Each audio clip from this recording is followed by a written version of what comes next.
Good evening प्यारे बच्चों। आज हम आपको कक्षा 8वीं का अध्याय नंबर 2 वर्कबुक सॉल्यूशन करवा रहे हैं। सिख गुरु परंपरा। देखते हैं क्रियाकलाप 1। कल्पना कीजिए कि आप खालसा सेना के सैनिक हो और वर्तमान में समाज में फैले राजनीतिक भ्रष्टाचार को खत्म करने के लिए आप सक्रिय रूप से कौन सा काम करेंगे जिससे समाज में भ्रष्टाचार खत्म हो जाए। 3 पंक्तियों में उत्तर दीजिए। गुरु गोविंद सिंह ने खालसा पंथ की स्थापना की थी।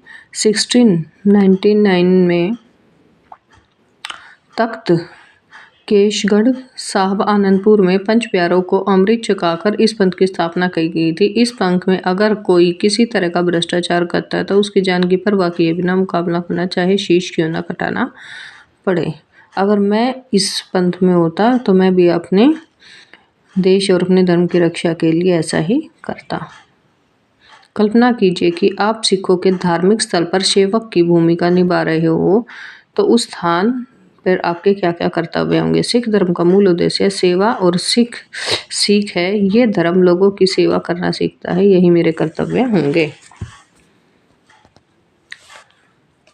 मान लीजिए कि आप सिख धर्म के गुरु गोविंद सिंह के शिष्य हो, तो आप में किन किन गुणों का होना आवश्यक है। तो सबसे पहले तो मेरे अंदर बच्चों निर्भीकता, साहस, तत्परता और सेवा भाव होना आवश्यक है।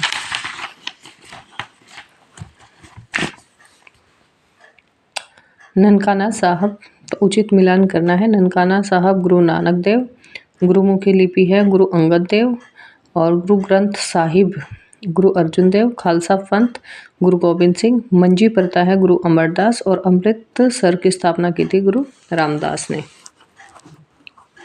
क्रियाकलाप 3। वर्तमान में कहीं भी कोई प्राकृतिक आपदा या कोई बड़ी दुर्घटना हो तो सिखों के योगदान, उनके निस्वार्थ सेवा भाव के बारे में सुनते हैं। ऐसा कोई 2 उदाहरण दीजिए जिससे आपको लगता हो कि सिख लोगों ने विपरीत परिस्थितियों में भी लोगों की सेवा की थी।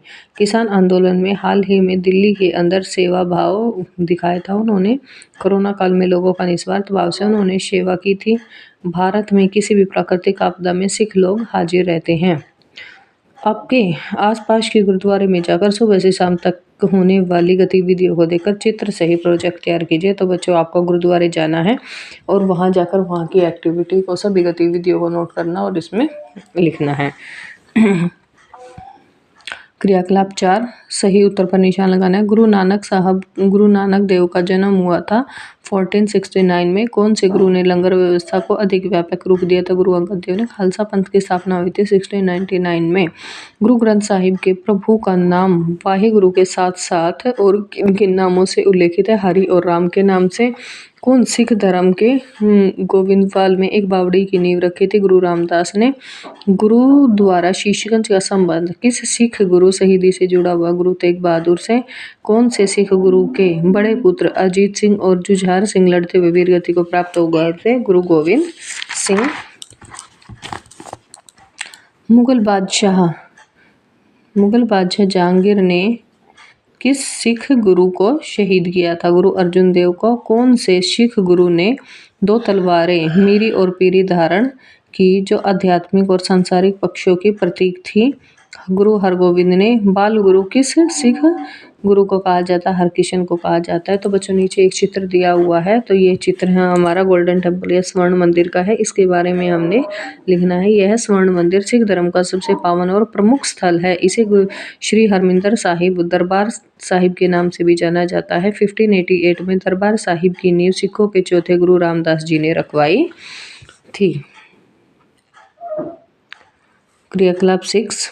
अपनी गर्मियों की छुट्टियों के दौरान सोनीपत के निकट श्री खांडा नामक स्थान का भ्रमण अपने मित्रों या परिवार के सदस्यों के साथ कीजिए और उनके विचार लिखिए। तो बच्चों, इसमें मैं अपने विचार दे रही हूँ, आप अपने विचार भी इसमें दे सकते हैं। सोनीपत में लड़ी गई एकमात्र लड़ाई सोनीपत की लड़ाई थी। गुरु गोविंद सिंह से आशीर्वाद लेने के बाद बंदा बहादुर सिंह ने सबसे पहले खांडा सोनीपत में डेरा डाला और दहिया जाटों के साथ एक लड़ाकू सेना इकट्ठी की। खांडा गांव में मुगलों के खिलाफ सोनीपत की लड़ाई देखी और लड़ाई जीती भी थी।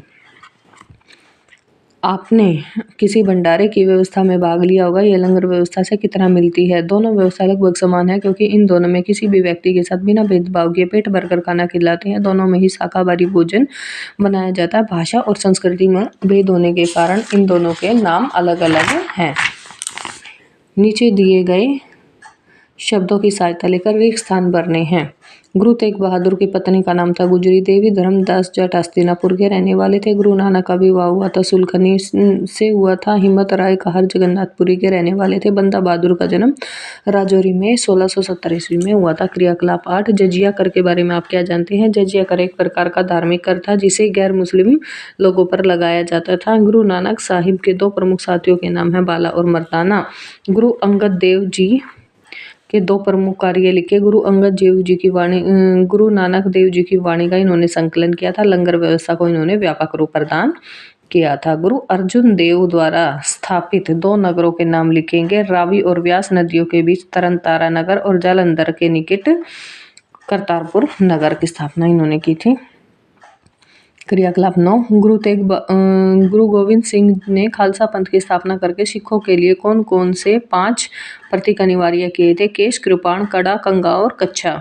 चमकौर के युद्ध में कोई 3 परिणाम बताइए। इस युद्ध में मुगल साम्राज्यवादी ताकतों के नैतिक पतन, कायरता, कमजोरी को उजागर किया गया है और नए सिख राज्य का गठन हुआ। बंदा बहादुर सिंह की किन्हीं 3 उपलब्धियों का वर्णन करना है। सभी सिखों को एकजुट किया था। 1709 ईस्वी में पहली लड़ाई में समाना शहर को जीता था और 1710 में सरहिंद पर चढ़ाई की थी। गुरु गोविंद सिंह के 4 पुत्रों के नाम बताने हैं। अजीत सिंह, जुझार सिंह, जोरावर सिंह और फतेह सिंह। जहांगीर एक कट्टर मुसलमान था। उदाहरण सहित समझाइए। उसने गुरु अर्जुन देव को बंदी बना लिया था। उन पर राजद्रोह करने के अपराध में आर्थिक जुर्माना लगा दिया था। सन 1606 में गुरुजी को शारीरिक यातनाएं देकर शहीद कर दिया था।